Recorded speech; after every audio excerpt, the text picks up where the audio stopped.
Rule number one, don't open the door. I need a little more up top and a little less down below. Amber alert. Oh, God, something's going to happen. Something's going to happen. Something's going to happen. In orbit of Uranus. It smells. I don't even want to talk about it. Oh, no, you love me. You know you love me. Just don't let it touch the... You know, that's great, but give me a little more. Why? Why are you shooting at me? You can't start the car. Johnny has the keys.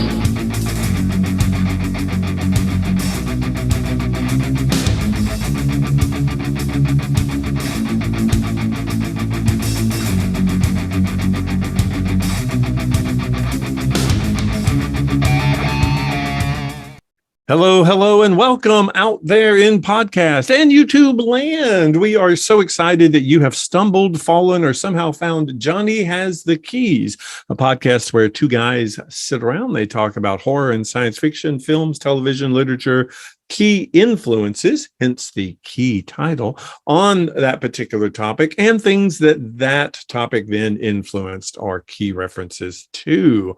We've been doing this for a while now. We're glad you stumbled upon us. If you're new, we'd love to have you let us know how you found us. Give us a comment down below, ring the bell, join, subscribe, do all that kind of stuff that everyone always asks you about. If you're returning, yay, great. We're glad to have you back with us and hope you'll enjoy this week's little offering, which is kind of unique and different and fun. My name is David. I'm here with my co-conspirator, Tim. Tim, how's it been going? What have you been doing in genre horror this week? Oh, well, I was going to say I've been doing fine. Yeah. And in my genre week, I've been trying to catch up here lately on some newer movies that I missed when they came out. And when I say newer movies, I'm talking like 5 years in the last 5 years. Okay. That aren't on Shudder. Yeah, right. And we recently talked about the movie Nope. And shortly before that, I actually visited Jordan Peele's second movie, Us, which was, well, it was in between Get Out and it was and Nope. As far as his directing, I mean, he did Candyman. I think he produced it, and he did The Twilight Zone, which has since been canceled, and I haven't even seen that yet. But anyway, this was his second directorial movie, and I have to say, I like this movie better than Nope. I watched the first hour of it on a plane and have never finished it. And I need to. I realize that because I remember we were talking a few weeks ago and I remember saying, yeah, I saw Us. And you were going, you saw Us? I said, yeah, I saw Us. But no, I hadn't. I'd seen the first hour. And then I was going to say another time I talked to you about it, you said you hadn't seen it. So I was kind of confused as to whether you had or not. Right. So no, I have not officially seen it because I haven't finished it. So. Okay. Well, as most people know, it's about like evil doppelgangers. That's kind of teased in the actual trailer, so I'm not really giving anything away there. It is written by Jordan Peele as well. I have talked about recent movies that have similar endings, like the movie 1BR and The Invitation, where you find out that you think it's a small movie, but it's actually much larger than you think. This movie is very similar. It stars Lupita Nyong'o, who I love. I went on a kick of hers because I watched Little Monsters here lately too, and I watched Wakanda Forever. It stars Winston Duke, who is also in Wakanda Forever, and it stars one of our favorites, Elizabeth Moss. Oh, yes. Brilliant. Who is just a brilliant modern actress, I guess you would say, or modern actor. The synopsis is Adelaide Wilson returns to the beachfront home where she grew up as a child. She's haunted by a traumatic experience from her past, grows increasingly concerned that something bad is going to happen. Her worst fears soon become a reality when four masked strangers descend upon her house, forcing her family into a fight for survival. I will say that is the nexus of the plot, but it is much bigger, and those four survivors are quite unique. I mean, the four invaders are quite unique in the fact that they are basically doppelgangers. It scores 93% on Rotten Tomatoes. I cannot remember what Nope scored, but I'm fairly certain they rank these movies the way I do. Get Out number 1, Us number 2, and Nope number 3. So he's getting weaker as he goes. I guess maybe.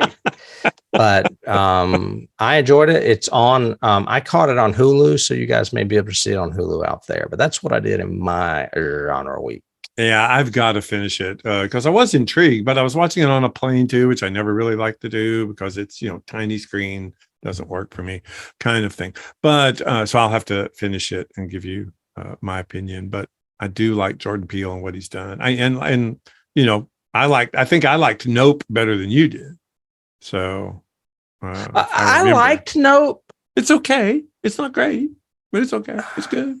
I mean, it's kind of like Close Encounters. I like Close Encounters, but maybe it's just that type of movie that just, it's okay and it's cinematic, but it doesn't. Oh, I would not compare Nope to Close Encounters. I would compare it to Signs. Now I like Signs, but it's a little more horror oriented to me. Oh yeah, much scarier. And there's creatures and weird shit going on, but I don't know. Well, interesting. That's a good segue to my what was I doing this genre week? Creatures and weird shit going on, because months and months ago on our little teaser show we have Coming to Get You, I mentioned I was excited or intrigued because I saw this teaser trailer for a movie called 65, and it supposedly was from the writers of A Quiet Place, which is a great movie. I really like it. Stars Adam Driver. And basically by starring Adam Driver, it means starring Adam Driver. Like he's, other than the little girl character, and he's the only character in the movie. He's the entire film is him. And Adam Driver is a competent, strong actor. I did not like the character of Kylo Ren, so it was that's not a good way to judge him, I think. But I loved him in the movie with the divorce movie with Scarlett Johansson was so good. I can't remember the name of it right now, but it's A Marriage Story was the name of it, and it was brilliant. And he's great in it. Not so good in this. This movie is actually, I wrote in my notes, this movie is actually horrible. Why did they make this movie? That's how bad this movie is. I'm not sure if you remember, but you did a Coming to Get You of this. Yes. And you had not seen it, obviously, because it was coming out, and we thought it was going to be terrible just from the description. We described it as Jurassic Park meets Planet of the Apes or something. Yep. Yeah. And that's exactly what it is. It's except they give away the whole kind of gimmick thing in the prelude, which, like when the title sequence starts, it says 65, and then suddenly it slides over and goes million years ago, and you go, why did you just give that away? Why didn't you just let us happen? But is there a twist where it's really the future and the planet Earth in the future? No. Okay, because to me that would be kind of cool to think, oh wow, we're gone now and the dinosaurs are back. Well, I think what would have been really cool is if it was what they should have done, meaning they because it starts out on the spaceship, he's a pilot, he is transferring a bunch of cryogen people to a colony world, and he ends up getting awoken by an asteroid storm that was uncharted. The asteroid, a couple of the asteroids collide with the ship. It gets damaged. He has to seek out the nearest planet. He finds it. He lands on it, thinks he's the only survivor for like the good 15 or 20 minutes of the movie, and then suddenly finds a pod that survived. And it's got a little girl in it. She doesn't speak his language. He doesn't speak her language. He's speaking English. But and they don't know each other. So it's all about their survival. And it's not until and there's strange creatures and weird things. And then about half an hour into the movie, we see the T-Rex for the first time and realize, oh, okay. And see, that would have been a great, oh my God moment, like the Statue of Liberty. They're on Earth sort of thing, because it was so futuristic and now it's not. It's primal kind of thing. But this movie is horrible. It is so badly paced. It is so badly written. The whole last third of it is they've got to get the escape ship. They've got to find it because there was an escape, a shuttle kind of thing that was part of the ship. And it's crashed on, 15 kilometers away on the top of a mountain or whatever. They've got to find it in order to get back into orbit to, signal for a rescue ship. And that's going to be the quest, which is fine for a good 2/3 of the movie. But then suddenly the last third, they start seeing comets coming in and meteorites. And you realize that this is right before the big dinosaur strike. The big meteorite is coming and it's going to, wipe out life on Earth. So they've got to get out. Yeah. We're going to get hit by meteors. I would not recommend this movie in any way for anything. CGI, design, lighting, nothing. It is so weak. How does he get there? And isn't there futuristic things there? No. So how does he get there? He crashes there. Oh, that's right. Ship. Okay. So he's got some advanced technology with the ship. Oh, yeah. Yeah. Okay, that's what I thought. I knew I'd seen something that looked a little sci-fi for prehistoric times. Yeah, it's very sci-fi. Okay. That's why I said it's very sci-fi to begin with. And then suddenly you throw it into prehistory would have been cool. But they announced it at the very beginning, 65 million years ago on the planet Earth. And then it shows him on his spaceship flying. And you're going, why did you just do that in the title? That's stupid. Did some producer say you had to do that or people would be confused by your title or something? I don't know. Different title would have helped too, maybe. Yeah. And I had hopes too, because I like A Quiet Place a lot. I like A Quiet Place a lot. Great story. Cool. I haven't seen the second one yet, but good story and well directed. But this one, he's trying, but so things just don't add up. Plot points don't work. I got the feeling there must have been a lot of behind the scenes struggle in the production of it and things that, let's cut that scene. Let's add this kind of thing because some of the cutting doesn't work either. He's really, really injured in this, impaled on his side and has to bandage himself up. Yet in the next scene, he's running like 4 miles to save her from something else. And then 2 scenes later, he's bleeding again. And you're going, okay, were those out of sequence? I don't understand. Anyway, it's just not a movie I would recommend. Yeah, sounds like it. It was not scary. It was not frightening. It was not interesting. It was not sci-fi. It did nothing. So, although those are pretty good segues to where we're going with exciting and scary and wow, sci-fi. Where are we going? Well, we're going actually this is kind of a pioneer effort because it's a first. We are going back to 1959 with a little movie called The Tingler. The Tingler. Yes. This is our first venture into the land of William Castle. Really? I know. Yep. You're like me. I had to go back and look at our lists from the past seasons because we've done so many now that it kind of blows my mind that we've not hit something of his. Uh-huh. Yeah. But he's kind of a precursor to Roger Corman. So maybe we're thinking of Roger Corman in being a slot producer. Yeah, but I guess you're right. I was trying to think, is there anything that we haven't done anything even close to Castle? No. I actually put some movies that we know of in his by his name on my thing. He did House on Haunted Hill. We've not done that. It's on the list.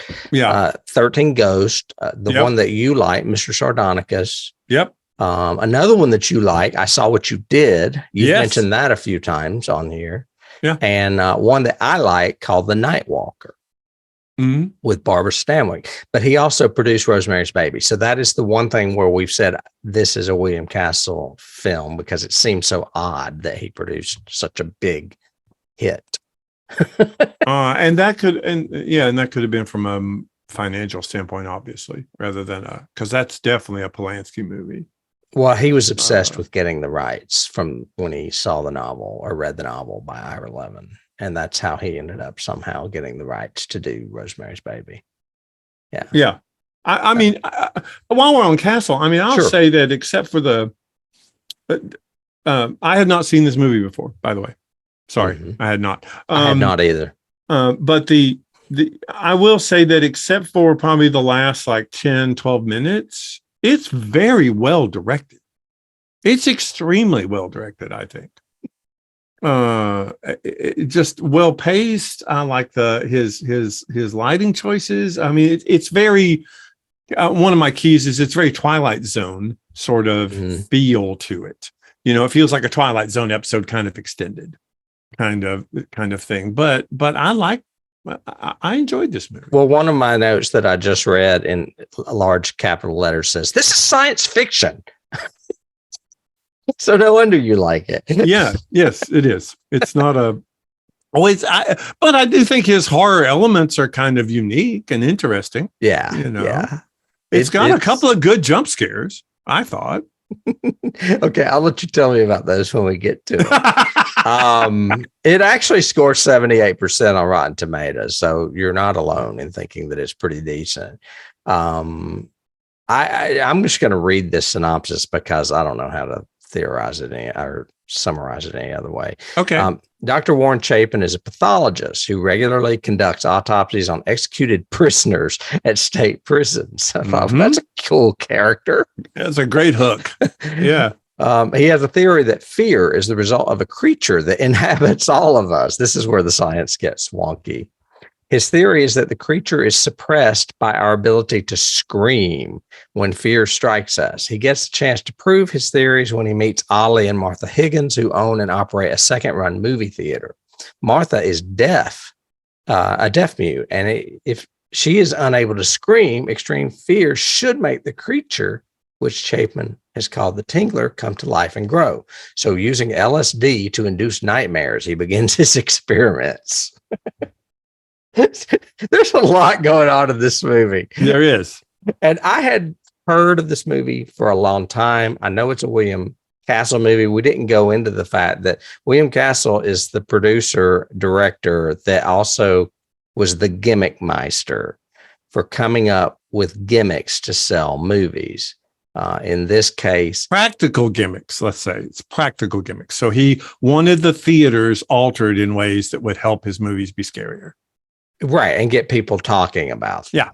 Yeah. And in the case of this, there were a couple of things he did, including wiring seats to vibrate and, mimic being, electrocuted or the tinglers in you. It was called Percepto. Percepto. With an exclamation point at the end. And yes, not every seat. Certain seats in the theaters were wired to vibrate on signals from the projectionist at certain moments in the movie, which is a pretty cool idea. I have to admit, I kind of like it because his gimmick, what's his gimmick for 13 Ghosts was like skeletons fly over the audience. Wasn't that something like that? For 13 Ghosts, it was filmed in Illusion-O. Each patron received a handheld ghost viewer remover. And during certain segments of the film, a person could see the ghost by looking through red cellophane or hide them by looking through blue. So he used the 3D technology at the time. Well, it says it's not 3D as some reported. I'm not really sure how he did it. It says the DVD release included red and blue glasses that were not 3D either to replicate the effect. So I'm not really sure how he did it, but it has to be something along those lines. Well, it's the same sort of thing. If you put something in the film that's the same color as the lens you have, it disappears. Right. Because you don't see it the same way. It's like that story I've shared before where that one show I was doing, we were doing a reader's theater and I thought I would be so cool. And so I highlighted, to be different, I highlighted my whole script in blue rather than yellow because I thought I would be so Mr. Cool and be different than everybody else. We get to the theater and we start the show and everything goes to blue lights. And so now I have no highlighter at all. Nothing is highlighted because the blue goes away under a blue light. So he's probably got red, and he's shooting whatever the ghost is in red, and you can look, no, there it is. Yeah, because it's a black and white film, you wouldn't see it. Maybe. Yeah, and there was one where he did it with he did the insurance thing. Whoever survives this movie, or you have to in order to watch this movie, you got to sign an insurance claim of death. Yeah, or something. I have all of these. I wasn't going to read them all, but I was going to maybe read a few of them when we do trivia. Oh, okay. But I mean, yes, he did. One of the things he had was an insurance policy that you could buy in case you were scared to death. It's scared to death. Yeah, your family would be able to survive after you. Kind of thing. Yeah. So yes, William Castle was not only a director and producer; he was a salesman. Yeah, definitely. He is selling these movies with gimmicks. Yes. Yeah. And hence the title of this, which is probably one of the weakest things about it, is the title. And the Tingler. I agree. I totally and the agree. fact that a scientist would come up with the name, Tingler sounds perfect for my parasite that lives inside us. And I admit that's one of the reasons probably that I have not ever seen this movie is because of the title alone. It seems schlocky. It seems cheesy. Yeah. I totally agree with you. William Castle, a little background. He was orphaned at 11 and at 13 saw the production of Dracula starring Bela Lugosi and was entranced. He dropped out of high school at 15 years old to work in the theater. He eventually became a horror thriller director promoting his low budgets using gimmicks. So he got started in the theater world. I wonder if that's why he wanted involvement. Because of theater. Theater is very, dependent upon the audience to determine the performance. And quite possibly, I wonder if, trying to use some gimmicks that may have worked in theater. Well, he brought stuff out into the audience a lot. Like you said, skeletons flying over people's heads and vibrating seats vibrating under you. Yeah. Okay. Interesting. The writer of The Tingler is a guy named Rob White, who is very familiar to Castle because he was a frequent Castle collaborator, and he wrote some of these things with those gimmicks in mind. Of course. So they kind of were partners at this. What else do I have? Well, he actually introduces this movie. He comes out like Alfred Hitchcock and talks to the audience. Yep. Because I noticed that it looked like he was about to laugh when he mentioned the screaming to relieve the tingling sensation. Yeah, scream as loud as you can. He looked like he was about to laugh to me when he said that. And it reminded me, I didn't put it in keys, but it just reminded me of, wasn't there, what did we watch? What did we do recently that was Italian, the 4 stories? Black Sabbath. And didn't that start with a Boris curtain Karloff. Announce? Boris Karloff. Yeah. Sure did. All right. Yeah. The only difference is that that was in color and it was an anthology. This is not an anthology. Right. But I just meant it started with a curtain speech. Kind of a la Alfred Hitchcock-y sort of thing. Yes. Yeah, absolutely. Absolutely. Sorry, I lost my train of thought. Okay. As far as other background, I really don't have any other background. I mentioned those other movies he's done. Do you have scenes you want to talk about from this movie? I have just a little bit of background or trivia or whatever. Oh, sure. Adding the Percepto sort of thing literally doubled the budget. More than doubled it. The original budget was $400,000 with Percepto and having to outfit all of these theaters with these little buzzers and everything else. The final budget was over $1 million. I was going to say, how realistic is that to do that in theaters across America? Now it would probably be a little difficult. Back then, maybe, because it would probably come with the promotional items. So, you would send it out when you send out the posters and send out the early trailer reels and all that and say, hey, you need to stick these under your seats. And I'm sure people didn't do it, Well, and it wouldn't be wireless. So where would you put the wires? Well, you'd run them under the seats or wherever, I would Good assume. Lord. People The be other stepping thing- on them, tripping on them. And to be precise, this is not actually electrical shock. It is a vibrator, essentially. But they have to trigger it somehow. Correct. They trigger it from the booth, is what I read. Also, in some theaters, they hired women to scream and then stop the whole movie and have that woman carried out in a stretcher. He said he predominantly did that, of course, in the Los Angeles and California area, probably because it's easier for him to, send somebody to do that and stage it. But that was just an additional gimmick. Was during that blackout near the end, the first one, a woman in the theater literally screams. They bring up the house lights. They stop the movie. Stretcher comes out and gets her, takes her away, and then you can finish the movie, kind of thing. I also have that it was shot in 12 days. Well, he was like Corman. He was very efficient.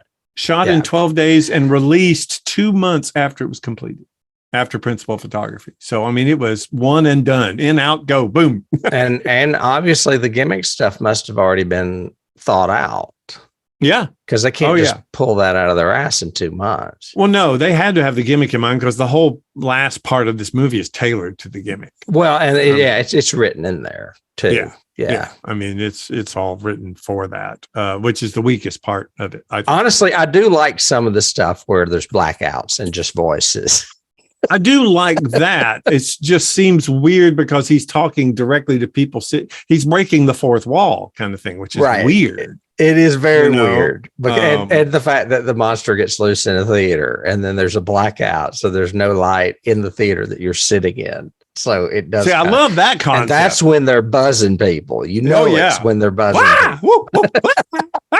The other gimmick in the movie, which I actually really liked and really shocked me, was and it's a good, I guess it's a good segue to scenes as well as the red.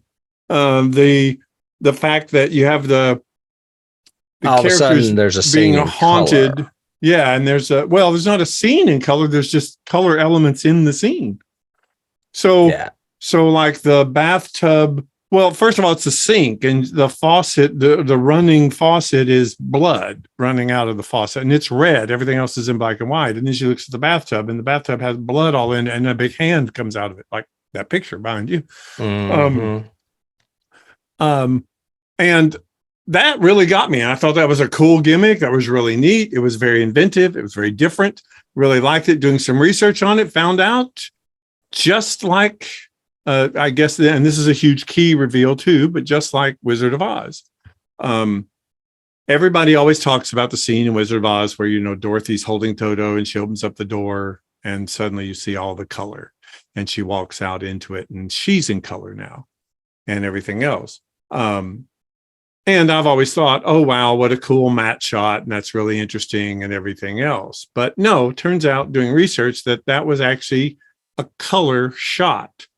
So when you see the black and white door and black and white Dorothy walk up and open the door, that's a color that they've made gray. They didn't change it in the filtering. They didn't do anything. They actually had an actress in a black and white costume with black and white makeup and everything else. And then Dorothy is, because it's the way it's shot, Dorothy walks in and she's in color. This is the same way. The actress is made up in black and white, and that whole scene is in black and white and grays. I thought I read somewhere where they like painted the frames or something. Nope. No?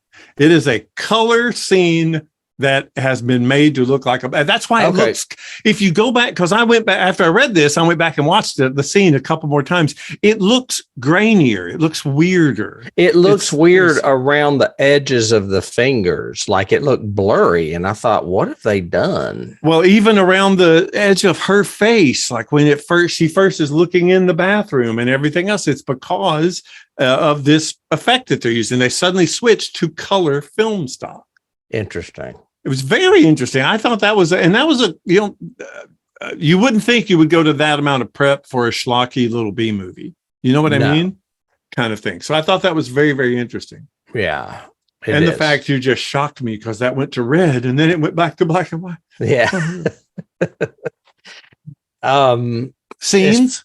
we like that scene, right? Did you like my that scene? favorite scene in this movie is the scene where Vincent Price is tripping on acid. I never thought I would see Vincent Price on LSD. I didn't either. I have not really seen many movies where people are on LSD. And in my notes, it just says, Vincent be tripping.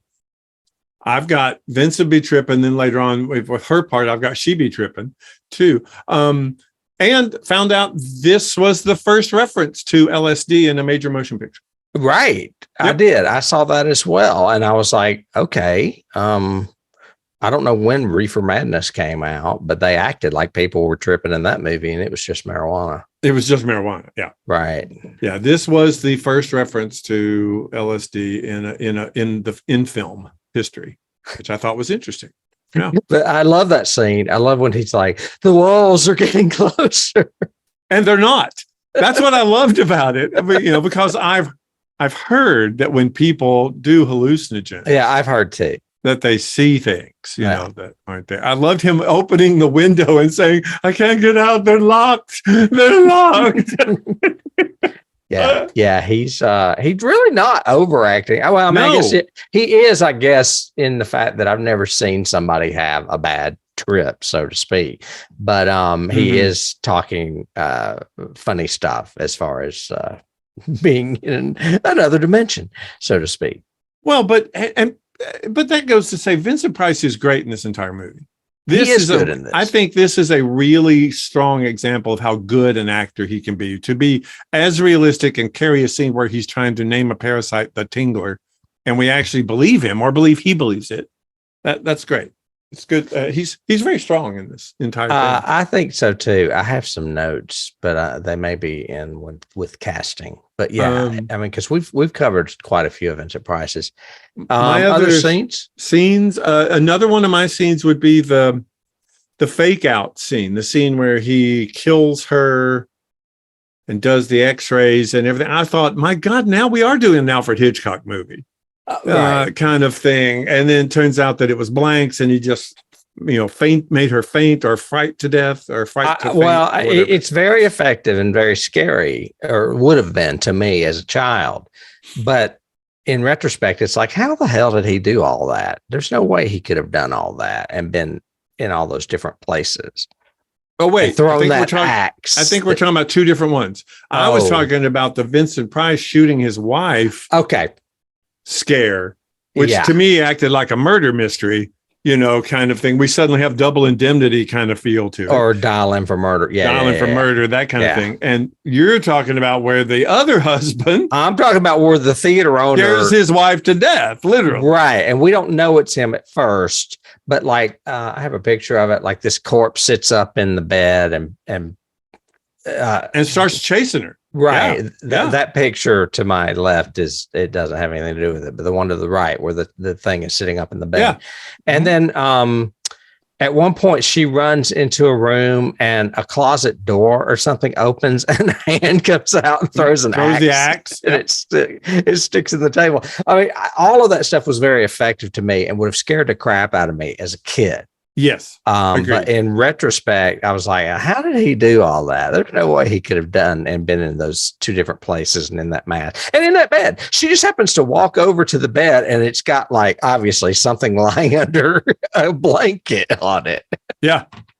Yeah. But I still like that scene. So, I mean, I'm bringing it up because it stuck out to me. Me too. I thought it was scary. I thought it was cool. Yeah. In retrospect, you think back and go, wait, was he throwing the axe while he's wearing the rubber mask? I don't understand. And he was so realistic as the nice guy husband that him turning out to be the murderer was kind of a jump for me. I was kind of like, really? He's gone? It's not as much of a jump as him hanging around waiting for Vincent Price to take him to jail. I mean, he kept just kind of following Vincent and helping him solve the theater problem and all this shit. And I'm like, dude, you killed your wife and he's going to take you to jail and you're just hanging out. Yeah. And oh, by the way, you are going to be charged for murder. I can't help that. Yes. And you're But like, help me solve this problem with your theater first, and then I'll Right. take you to jail. Yeah. I'm like, what? Yeah, that was kind of weird and different. Well, that goes It's along with stupid. and I brought my wife here. Okay, well, you don't mind. I have to do an autopsy because you just sit over here while I examine your wife. Well, and also the fact that it's just a spontaneous autopsy that he's ready to prepare. Well, he's good at it. He does it every day. Oh my God. And I mean, if we're going to talk about scenes that we don't like, the first scene with Warren, David, and Lucy, I've got the dialogue between them is awful. Actually, the dialogue in all of this movie is I don't mind I don't mind it that much. I thought it was very tilted and very Noel Cowardy theater. You know what I mean? It felt like a play, almost like an early play. Yeah, and very stilted. Very, very. I just found another note. So I go back on my retraction. I agree with you. I think that sequence was stilted, and David's character in general is weird. As far as he's so easily distracted into, and what about this experiment? And we could do this, and we could do, oh, sorry, honey, I'll go with you. But wait, I have this idea that maybe we could do. Yeah, I'm not. So there's that. Yeah. Yeah. And then I don't know of any other scenes. But I think some of that has to do with casting, though, right? Because wasn't he cast for some weird reason? He was cast. No, the David character, the son-in-law. He's Dobie Gillis's brother, but he's actually a more prolific actor than the guy that played Dobie Gillis. But I thought he was like somehow like one of he was somehow related or having a relationship with like one of the actresses. Really? I don't remember reading that. I don't know. I'll check my notes and see, but I thought so. His name is Daryl Hickman. You're talking about David, the young guy. The young guy. Yeah. Yeah. No, I don't have that note. I think I remember reading something like that Castle cast him because he. Well, we can. If you don't have any more scenes, we could move on to casting. Yeah, sure. First of all, the big get for this movie is Vincent Price. I mean, Vincent Price by that time had established himself as a horror movie actor. Yeah. I just found a note that says, I keep telling myself that Vincent Price has done some good movies, but 4 of the 5 we've covered pretty much sucked. And the 5 that we have done with him, including this one, are The Fly, The Raven, both Fibes movies, and The Last Man on Earth. Yep. I mean, The Fly's not bad. No, the original Fly with him in it's not bad. So, you know what? We also did House of Wax. I don't have that in there. So this is the 6th movie we've done of his. Okay. Wow, that's a lot of Vincent Price. But you know what? He was definitely a horror movie icon. He was a horror icon. Yep. Yes. But so I don't have any other notes on him because we pretty much know Vincent Price. Do you have anything to say about him? Other than I like him in this. I thought he was okay in it. Yeah. Yeah. I think he's good in this particular film. And it's one, I would say that if you listed a Vincent Price resume, this would come up in the top 10 probably because of just notoriety. Yeah. Well, and I would push it. I would push it more than House of Wax, even as to, showing his acting range and how good he can be. Mm-hmm. Mm-hmm. I think he's nicely compassionate as the coroner doctor at the beginning.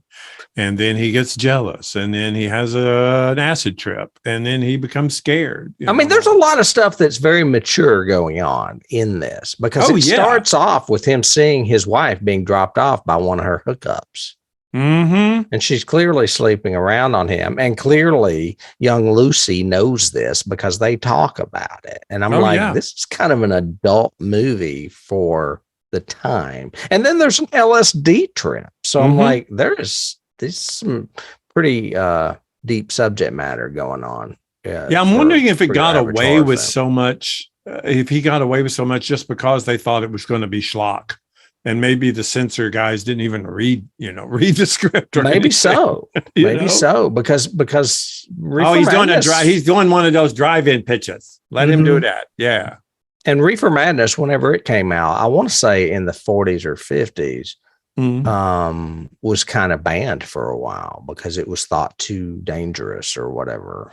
Yeah, it could scare children. There was some kind of history going on with that movie as well. Reefer Madness actually came out in 1936. Yeah, it was pretty early, I remember. And it kind of got pulled for a while because of it being, too scary graphic or too dangerous. Yeah, something. I don't know. It could corrupt the youth of America. That as well. Just like our podcast. Yes. No. But back to casting. Yes. Judith Evelyn played played Martha Ryerson Higgins, the deaf mute in this. She got second billing. Do you know where else we saw her in where she was a deaf mute? I don't know. Or she wasn't a deaf mute, but she doesn't say anything. A silent movie? No, I don't know. No, she was Miss Lonely Hearts in Rear Window, the Alfred Hitchcock movie. Okay. All right. One that you remember, Jimmy Stewart's making up all these stories about people he's looking at through a telescope. Telling the story. She was also in Giant. So she's done some big movies. Apparently it wasn't the first time she had worked with with Vincent Price. They had both starred on stage together in 1941 in a production of Angel Street. Oh, good movie. Good play. Well, it's based on. I'm sorry, my note is not good. It says they starred on stage together in 1941 during the Broadway performance of Angel Street, based on Patrick Hamilton's play Gaslight. Well, if it's based on that play, why is it a play? Well, because it was a remake of it. Maybe they meant the movie Gaslight. I remember Angel Street. It's also been a movie, I think. So it may have been a movie that they readapted. All right. Well, that's what my note says. I should have read it a little better, I guess. They starred in a stage play called Angel Street together. Drop the gaslight stuff. Drop the gaslight. Okay. Yeah. Daryl Hickman, as you mentioned before, played David Morris. Yeah. His brother is Dwayne Hickman and got famous around that same time as Dobie Gillis, a television show starring Bob Denver as well, the guy that played Gilligan. I have in my notes, he met a lady named Pamela Lincoln, who was the daughter, and they were dating when this movie was shot, and they ended up getting married and not divorced until 1982. Okay, and you're saying that's why she was cast in this? Correct. That's from what you were saying earlier. Yeah, I did not have that note. That Castle liked both of them together because they were dating anyway, and they were both actors. Yada yada. So worked. Just be in my movie. That's funny. Okay. Oh, and I have an answer really quick. I just looked it up. Patrick Hamilton wrote Gaslight originally, which was later changed into Angel Street in theater. Yeah. So it's the they same changed play. the title, but then they went back to that title for the movie. Correct. Okay. Because the movie has Ingrid Bergman in it, right? I think. And it was like Angela Lansbury's screen debut. Yes. Too. I have way too much trivia in my head. This is why I get confused. Well, and the other note I have about Daryl Hickman is he's still alive. I read that, and I went on IMDb and looked at his resume, since they said he worked more than his brother, the Dobie Gillis guy that got famous. Yeah. And he has worked steadily for like decades. He has a long list of things he's been in. IMDb currently lists him with over 149 acting roles. Right. Yeah. And a lot of it's television, I'm sure, but Yeah. it's still a very prolific career for this man as far as an actor. Oh, yeah. So that was Daryl Hickman. Patricia Cutts plays Isabel Stevens Chapin, the philandering, I guess you would say, wife. Harlot, trollop. Is philandering a male word or is that a female? No, I think it can be by gender. Yes. Okay, because she is screwing around on him. I don't have anything really for her except TV credits. She does not have that much. No. And then, like you said, Pamela Lincoln played Lucy. Her credits are very sparse too. However, I did notice she was the secretary in the movie Tootsie from 1982. Okay. I thought that was kind of fun. And then lastly, we should note that William Castle is also in this movie, playing himself. He is uncredited as the guy that introduces the film. Yeah, the narrator or whatever. And says that if you start feeling the tingler in yourself, scream, and it will go away. And it will go away immediately, yes. Uh-huh. And that's what I have for casting. As far as awards, there's only a posthumous one for William Castle and a DVD collection that came out in 2010. No other awards for this film, and it is not on the 1001 movies you must see before you die list. No, and probably I can agree with that. I don't. Yeah, me too. I did like. The only other thing I've got in my notes is I say I love the fact that they use the term Rankin rays rather than X-rays. Because this was before X-rays were really established, sort of thing. Oh, I didn't realize that. I didn't know the origin of that process. So Rankin rays. Yep. Yeah. Want to move on to keys then? Well, I was going to look and see if I had any other trivia. Yeah. People were frightened out of their minds. Vincent Price be tripping. There's some keys. Oh, trivia. Well, I have some more gimmicks. Everything ended in an O. I think we mentioned Percepto and Illusiono for House of Haunted Hill. Yeah. It was called Emergo. And it was a skeleton with red lighted eye sockets attached to a wire that floated over the audience in the final moments of some showings of the film to parallel the action of a skeleton on screen coming out of a vat of acid. Okay. I do remember that one, that particular gimmick. We mentioned the Tingler and 13 Ghost, Homicidal, which gets the highest rating on Rotten Tomatoes than any other William Castle movie. It's a movie called Homicidal, and it stars Joan Crawford. There was a fright break with a timer overlaid on the film's climax. As the heroine approaches a house harboring a sadistic killer, the audience had 45 seconds to leave and get a full refund if they were too frightened to see the remainder of this film. In an early showing, patrons simply sat through the movie a second time and left at the break to get their money back. To prevent this in the future, Castle had different colored tickets printed for each showing. About 1% of patrons still demanded refunds. Did you read the gimmick for Sardonicus? I don't have it.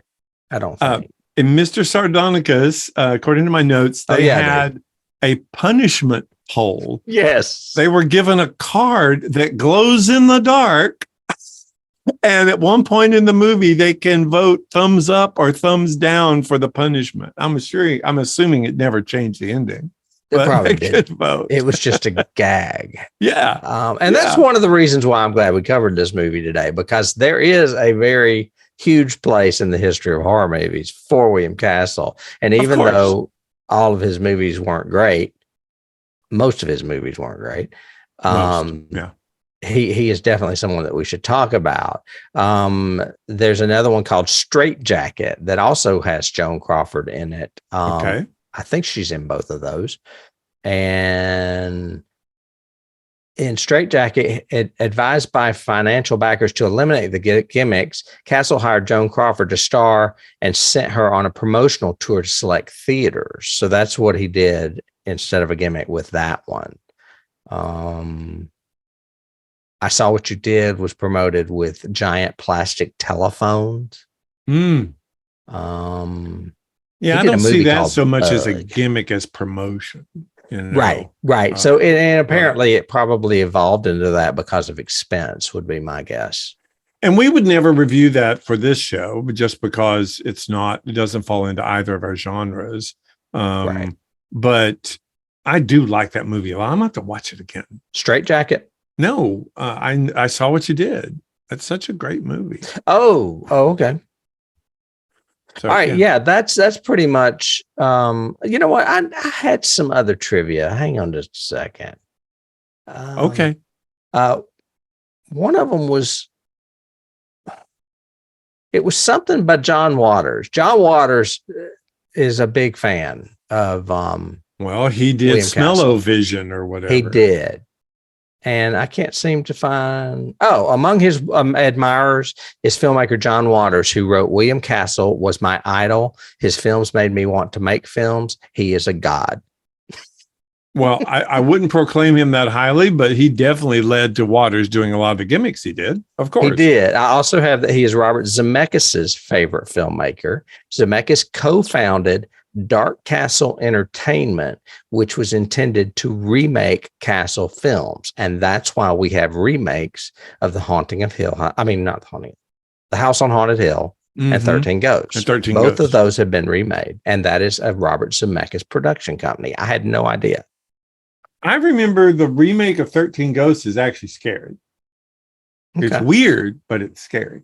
Well, I always thought that if we ever covered those movies, we would do a double feature of the old and the new.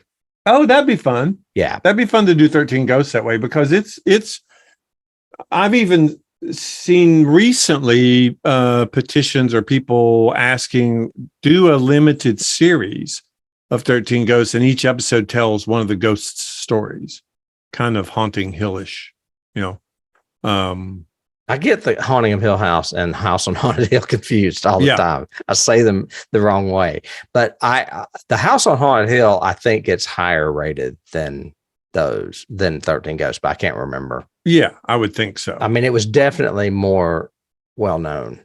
Yeah. 13 Ghosts I saw as a child on like Shock Theater, and it scared me.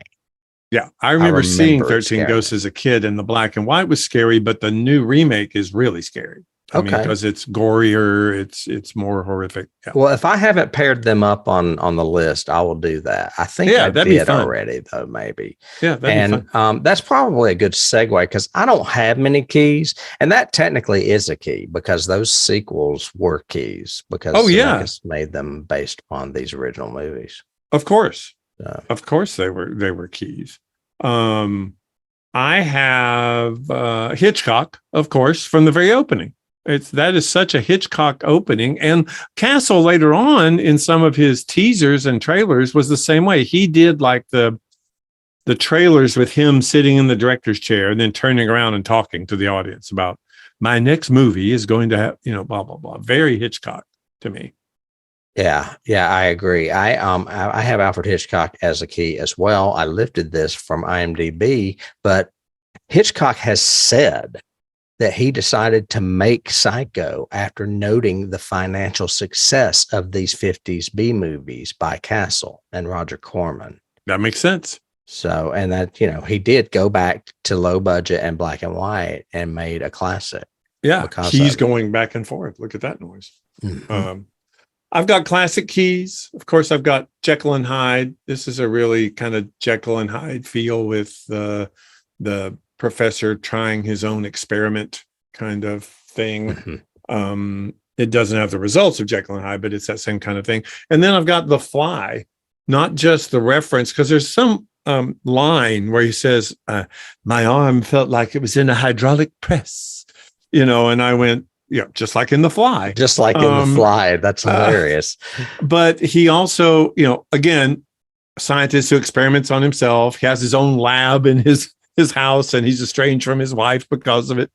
All of this kind of stuff. So very Fly influenced too.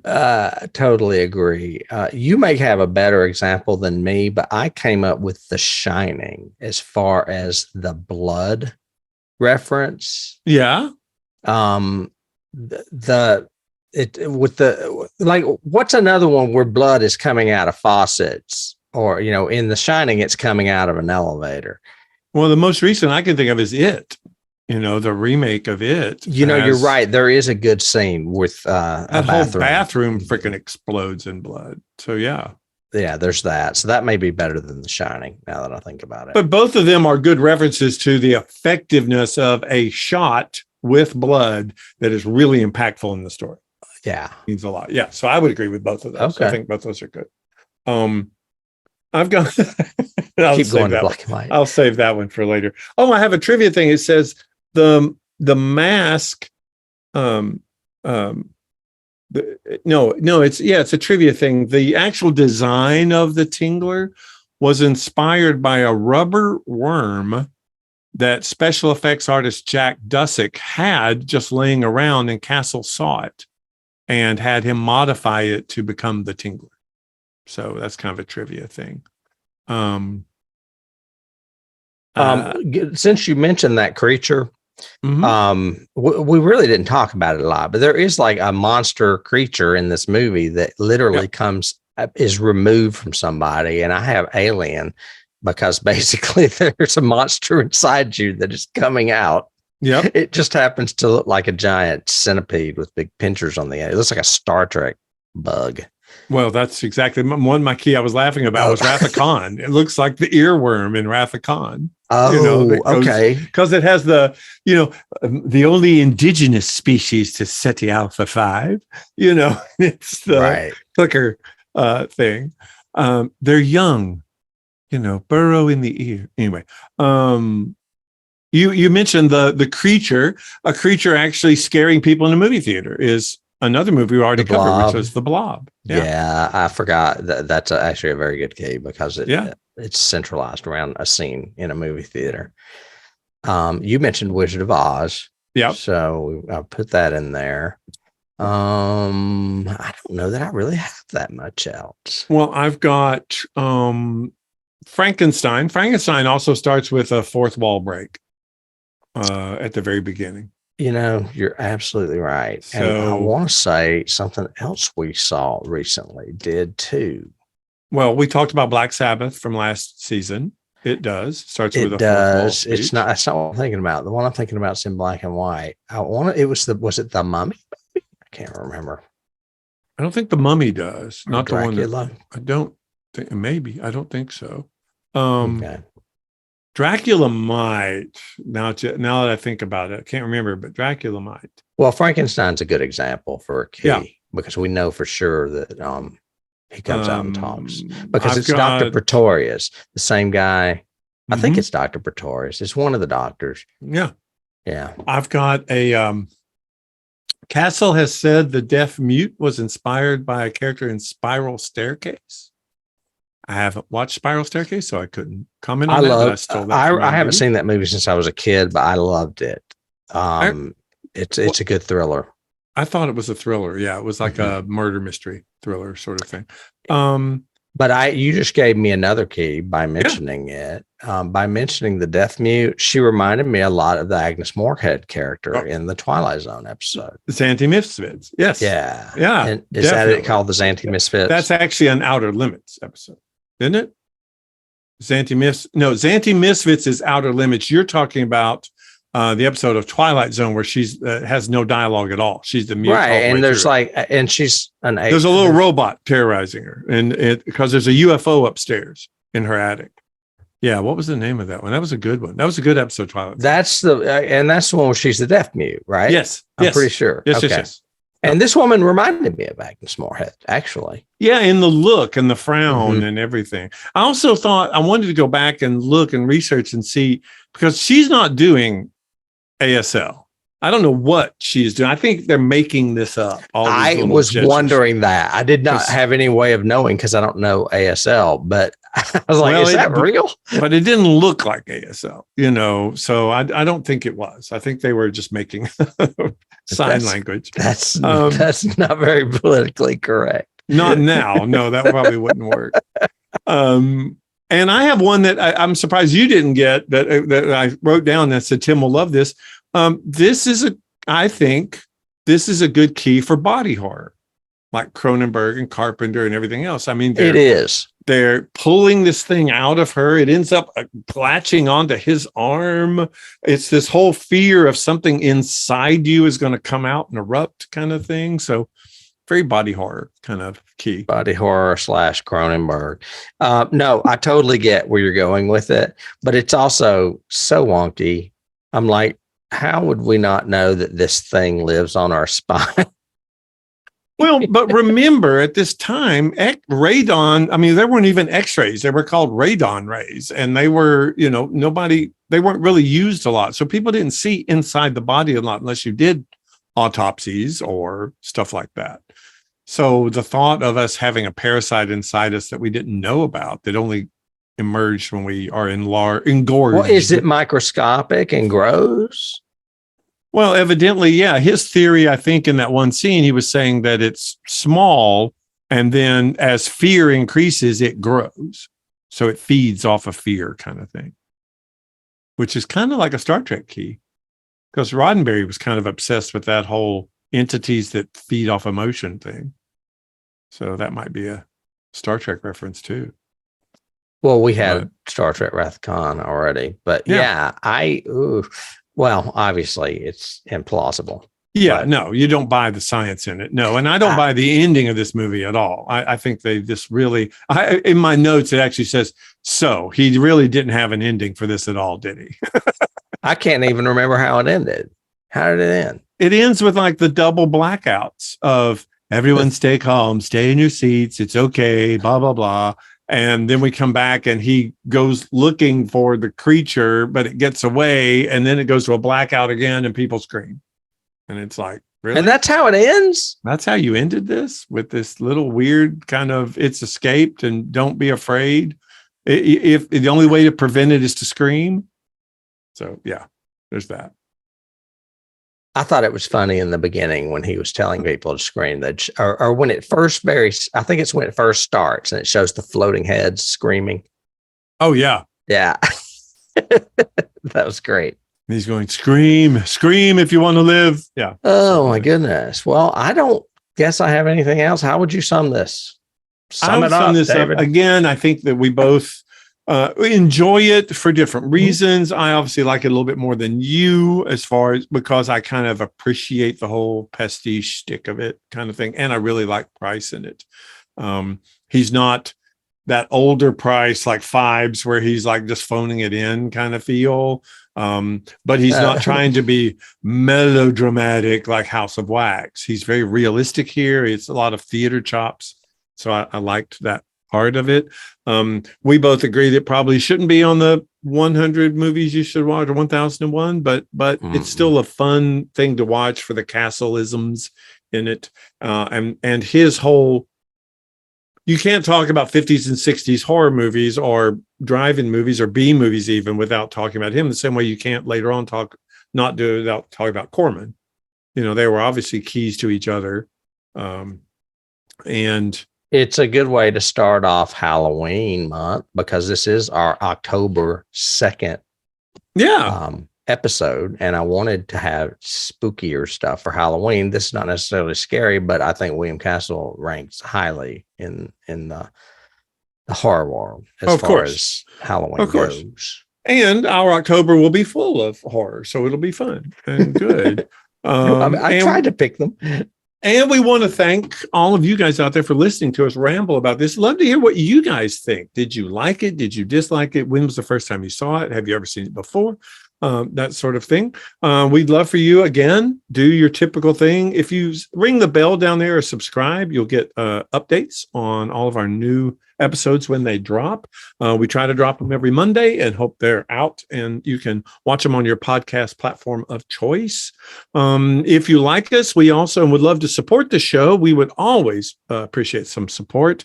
We do have a Patreon, and Patreon members get special podcasts. We have one called the Dilithium Chamber, where we're talking about the original series of Star Trek, and X-Files Declassified, where we examine each episode of the X-Files. So we would love to have you guys join us there for as little as join us. Couple of cost of a cup of coffee a month. You could help us and keep the show going. Various subscription plans. Yes, you can do that. And we also have some coming attraction stuff coming to get you. And Tim has a Shudder show, which is pretty cool with all his Shudderations and all that. And we would love to see you guys next week when we delve even more into scary. Yeah, what are we doing next? It's something scary, I'll bet. It's Halloween, baby. It's October. It's a little further into the future than this one. Oh, good. All right. Yeah. Until then, Tim, I guess I'll see you next week. All right. Take care. You too. Bye.